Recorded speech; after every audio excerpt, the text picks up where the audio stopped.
Hello students, we are studying about mycology. So till now we have learnt about the basics and classification parts of mycology. Now we will start up with the different type studies. I hope you all do remember we have division Gymnomycota, second division is Masticomycota, and third division is Amasticomycota. This is a higher fungi. Okay, so all the fungi what you will be studying comes under the higher fungi. Okay, please do remember this. The type studies what you are doing includes Rhizopus, Zygomycetes, Aspergillus, Ascomycetes, Mycelium, Ascomycetes, yeast again Ascomycetes, Agaricus, Basidiomycetes, Fusarium, Deuteromycetes. So you have three fungi coming under Ascomycetes. Okay, actually speaking, these two Aspergillus and Penicillium was also under the Deuteromycetes, which was under along with Fusarium. But later on, they identified the part of sexual reproduction, so it was transferred into Ascomycetes because they produce ascospores. To recollect back, Rhizopus produces zygospore, so Zygomycetes. Aspergillus, Penicillium, yeast, all the three are related to ascospore formation, therefore Ascomycetes. Agaricus comes under Basidiomycetes, the fungi which are having well-developed septum, the dolipore septum. Fusarium, Deuteromycetes, lacks the sexual reproduction. Okay, so I think you would have tried to recollect them: Zygomycetes, Ascomycetes, Basidiomycetes, and Deuteromycetes. So what is our plan actually?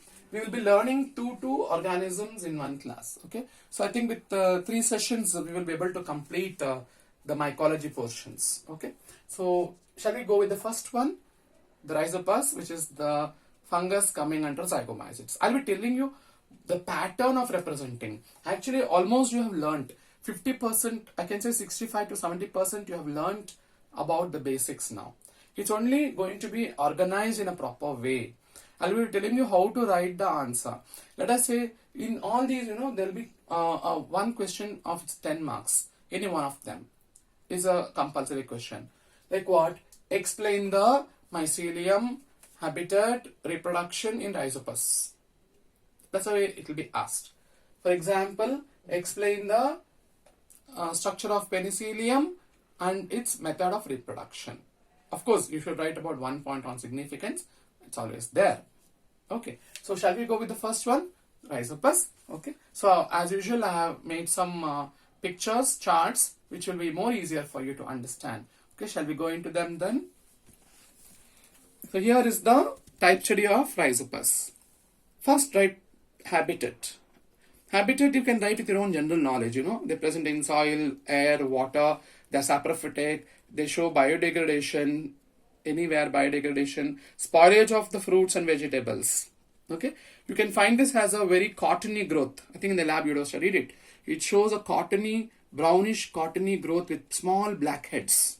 Okay, that's the way you identify. Generally you can find them in the bread. That's why Rhizopus is called as the bread mold. I not mentioned it here, but please remember Rhizopus is called the bread mold because more frequently on the bread it does occur. Doesn't mean that other fungi doesn't occur on the bread. They do occur, but this is a cottony growth. Most preferably, it has been observed. Even in the lady's finger and all, you can see vegetables. Now, cottony, some contamination of fungus will be there. That is nothing but your Rhizopus. Okay, yeah. Classification. Please remember the class is very important for you. If you write the class, you can automatically write the other two. Class, Zygomycetes. But what is the things you have to remember here? Division, subdivision, class, order, family, genus, and species. Okay. If you remember, first you write off all these. Write the class first. Zygomycetes. If you want to write Zygomycetes, you can go back.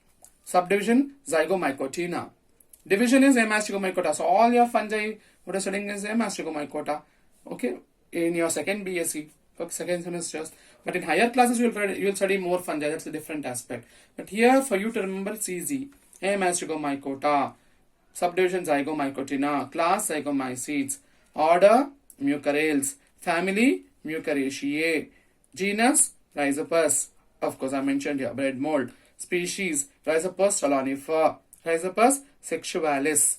Please remember the method of writing. Each one carries marks. This might carry 1 mark, habitat. This will carry, depends on the teacher. If you write everything perfectly, it may be 2 marks.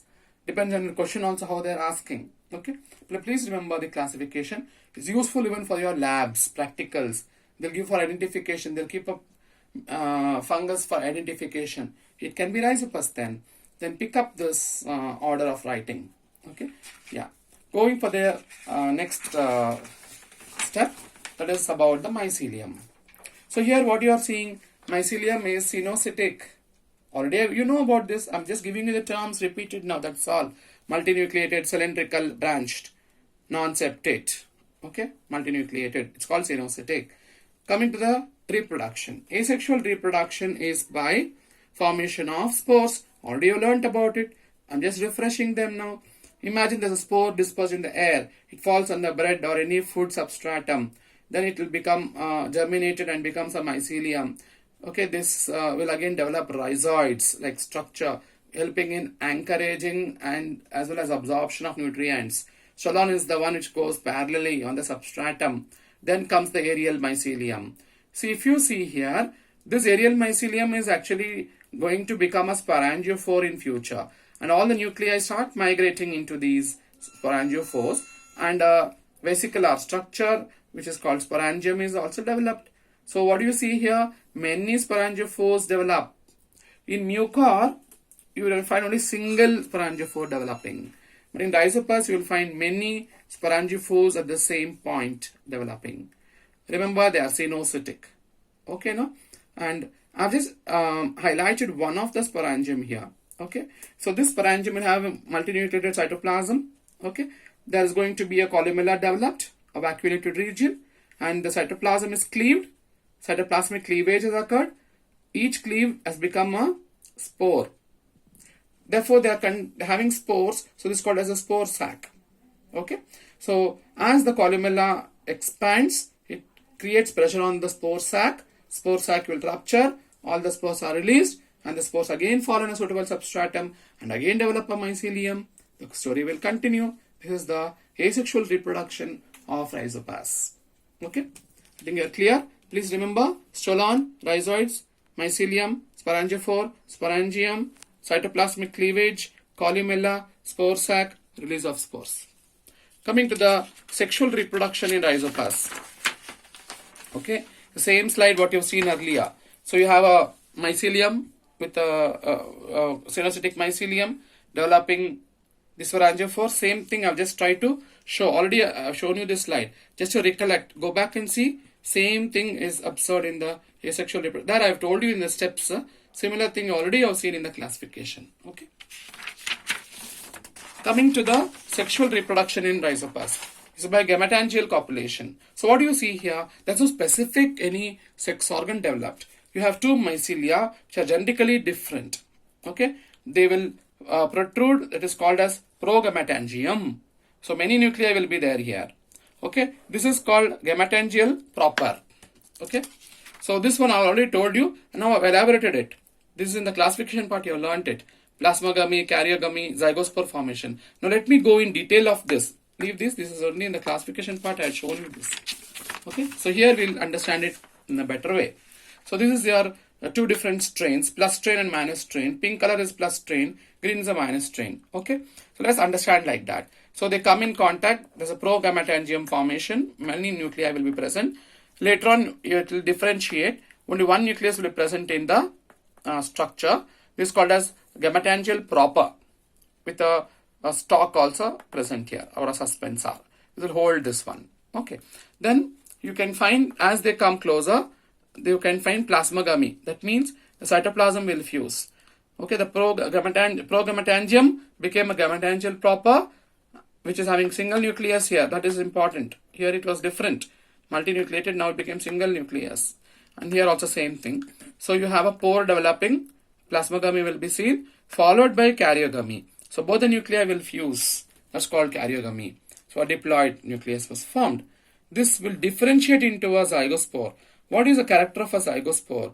They will be supported by the suspensor. Okay.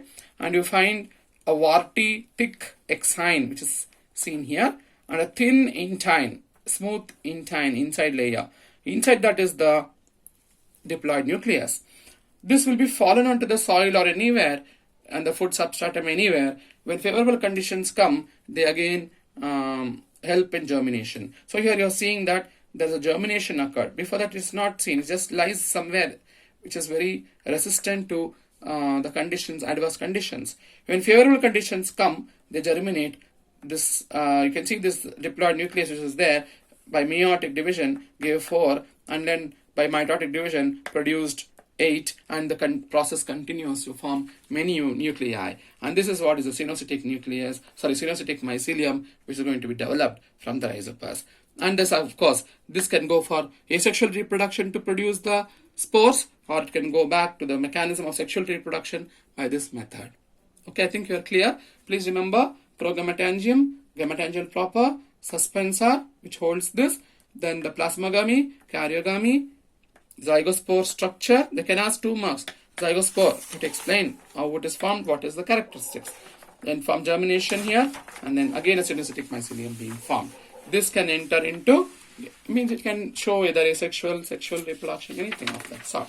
Okay, the next part of the study we'll go with the Aspergillus. Okay, these are all come under Ascomycetes. I thought I'll cover up Aspergillus in the same. Let us continue with this. Okay, so Rhizopus is done here. So let us go with the topic of Aspergillus. Okay, so Aspergillus, when you talk about Aspergillus, it is called as black mold. Aspergillus is called as black mold. You can find them many places. Onions, in many places. Okay, it's called as black mold. Most often you'll find them on the onions. Onions will be blackish powder will be there on the onions when during moisture. What we do at home, we just see that, dry them in the sun, maybe we remove it and we use it sometimes, isn't it? But it is not a good aspect anyway. So we should understand that any food which is contaminated, there will be some amount of metabolites released into them. Okay, yeah. Our liver will take care of them, but we should not give load over the liver a long time, isn't it? Okay. Type study of Aspergillus. So habitat is soil, air, water. It's found in all these places. Saprophytic, parasitic sometimes, shows biodegradation, spoilage of fruits, vegetables, any foods, and even leather. You can find them on leather. Spoilage of leather. Okay. So coming to the classification, they belong to the division Aspergillus. What I told you to write, remember first, write all this, go for class first, Ascomycetes. Once you write Ascomycetes, remember subdivision Ascomycotina, division Aspergillus, order Aspergillales, family Aspergillaceae, genus Aspergillus, species Aspergillus niger, Aspergillus flavus, which is a aflatoxin producer. Okay, when I'm talking about this, please remember lot of aflatoxins will be there in our many of the dry grains. Okay, pulses and all. Because most of the times we, even in the groundnuts, for example, we buy the groundnuts. There was some small project done where we could see that the groundnuts which are sold in a very good shop also had some traces of aflatoxin, because Aspergillus flavus grows on this when there's moisture. Okay, so remember this. I think you got the concept. Easy to remember. Order and family is very easy to remember. Aspergillales, Aspergillaceae, ales in ending here, Aceae. Okay, it ends with Aceae here. Okay, genus and species. Coming to the mycelium. Mycelium is said to be septate, multinucleated septate mycelium and branched. Asexual reproduction, already you learnt it. I just try to give you these points here. Let us see these points and go for the diagram. Mycelium, where there's a production of conidiophore. Okay, the conidiophore formation is from the foot cell. The cell which gives rise, let's say imagine this is a foot cell. This will give rise to conidiophore. The conidiophore at the tip produces a vesicle, a round vesicle. Nuclei will enter the vesicle. The wall produces protoplast in foldings to produce bottle-shaped cherygmata. So remember cherygmata, vesicle, okay? And these vesicles, whatever, cherygmata, whatever is present, there can be one layer, uniseriate, one layer. Sometimes over that another layer will come. That's called biseriate. Means the primary, it's called primary cherygmata and secondary cherygmata. Already there is a bottle-shaped cherygmata. Over that another cherygmata will be formed from there. And then the chains of conidia will be formed. Okay, in the diagram you will follow this. Mother nucleus produces many conidia. Even in classification I have dealt with this aspect. Okay, yeah, let us see the picture for this. Okay. So what do you see here? The branched mycelium, foot cell giving rise to conidiophore. Conidiophore, there's a flow of cytoplasmic contents. There's a vesicle in the tip having many nuclei. Okay. These nuclei will enter into each sterigmata. So what do you see here? These are the bottle-shaped sterigmata formed protoplast extensions in the vesicle. The vesicle is modified. Okay, and every nuclei in this sterigmata, in this bottle-shaped sterigmata, is called mother nucleus. If you take up one of them here, just see this. The mother nucleus will again follow up a protuberance. Then mitotic division occurs. That nuclei will enter this. This is a conidia, and the continuous process will be seen. Mother nucleus keeps on dividing and give rise to many chains of conidia. That's what is here. You can see that there's a chain of conidia. The older one, what was formed first, is in the tip now, and the new ones are at the base. That's why it's called basipetal succession. So terms, mother nucleus, vesicle, sterigmata, all these have to be kept in mind. So we have just learned this here. After some time, what do you see? See this? The Aspergillus with a vesicle with many bottle-shaped sterigmata giving rise to chains of conidia by basipetal succession. I was telling you, this is uniseriate what you are seeing. Biseriate means this is the primary sterigmata. Above that, another sterigmata will come. Secondary sterigmata. Then the chains of conidia will be formed. Okay. That's called biseriate. So these chains of conidia, whatever is there, they get separated out by air current, water current. Okay. And these conidia, whatever is there, will again germinate into a new mycelium. And this asexual reproduction will keep on continuing. Coming to the sexual reproduction. Please remember, this topic, whatever you are learning here, for penicillium is exactly the same. So it will be a revision for you when I am coming to the topic penicillium. Because Aspergillus and penicillium works very similar. Only thing is, I told you that the difference is in the asexual reproduction. That's all. In Aspergillus, there's a vesicle. In a penicillium, there is a branching. Okay, and then sterigmata will form. When I come to penicillium, we can recollect that back. But for sexual reproduction, there's no difference. I'll repeat the same, but it will be a revision for you later on. Okay. So let us learn properly here so that it will be easy for you to read penicillium. Sexual reproduction in Aspergillus. So what do you see here? I tried to show that there are many antheridia formed. Antheridia is the male sex organ. Antheridium. Antheridia, many will form. That's what it means. They are multinucleated here. Among many, only one of them will fuse. So whichever is closer to the female sex organ will fuse. This is called female sex organ Aspergillus. Okay. Initially it will be also multinucleated. Later on it will differentiate itself into epiplasm and ooplasm. Outer epiplasm, inner ooplasm. The central nucleus will be present. Okay. Others will disintegrate slowly. Fine. So you can see that here it can be on the same thallus. So you can see brown and black. To differentiate, I've just shown it. Let's imagine Aspergillus also was on the one type of a hyphae. Then it's called homothallic. But here I've tried to show heterothallic just to understand. Okay. So Aspergillus, Antheridium. These are the two important sex organs. Both are multinucleated in the beginning. Later on, there's a differentiation and the single nucleus will retain. Okay. I think you got this concept. This is the first slide telling about the male and the female sex organ. Now we will see what is plasmogamy, karyogamy, meiosis in the process, how it is going to develop. So you are seeing that there is a concept again, the continuity, where the papillae will develop, a beak-like structure will be developed by the female sex organ. Okay, there's a septum formation. You can see that they have got differentiated now. That multinucleated nature has gone. Single nucleus in both are seen. Okay, Antheridium and the Aspergillus. In the next step, what you're seeing, there's a pore developing and there is a concept of plasmogamy. Cytoplasm will mix, called as plasmogamy, followed by the concept where the Antheridia has no more functions now. It will influence or trigger the Aspergillus to become a helical structure, Aspergillus helix. So I'll try to show it better here. This is Aspergillus helix with a tip called as trichogyne. Okay, and here is the dikaryotic cells. So it's got septated now. It's because septa has developed throughout. Each cell has got two nuclei. This concept is called dikaryotization. Okay, many septa will be developed, and each cell will have 2 nuclei. Pairing of the nuclei will be seen. This is called dikaryotization. 2 marks questions will be asked on them. This is called dikaryotic cell. Understood? And what do you see here? The antheridias have no role now. They're getting degenerated slowly. Please remember in this what you have to remember: papillae, development of pore, septum, forming mononuclei, plasmagamy, ascogonial helix, dikaryotization, formation of dikaryotic cells. Trichogyne is the tip of the ascogonial helix.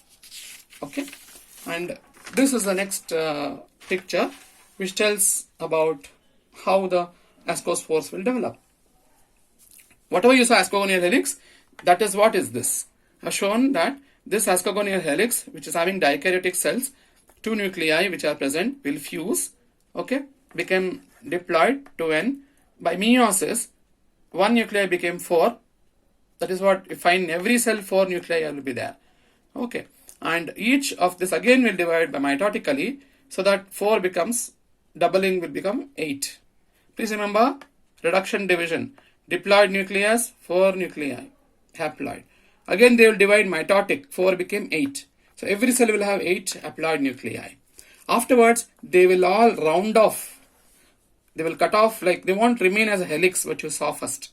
Okay, so they will be like, they will get rounded off, and every cell now is called as ascus. Plurally, they are called asci. What is it you're seeing covering all this? This is the sterile hyphae and antheridia, all remnants. They all cover this and become a protective structure. Understood? To come back here, each cell, dikaryotic cell having 8 nuclei, is what is ascus, which is shown here. This ascus will have 8 nuclei, right? So they'll round off and become 8 ascospores. So 8 ascospores are there in the ascus. This is the hull layer which is going to protect this whole structure. This is called as ascocarp or cleistothecium. Very frequently asked question. You can ask ascocarp, cleistothecium for 2 marks, 5 marks. You can ask this. Okay. Sterile mycelium covers all this, and this whole thing is protected. Under unfavorable conditions, they remain the same. Okay. When favorable conditions come, this will absorb moisture, swell, and break open. That time all this ascus will be released out, and from that again ascospores will be released.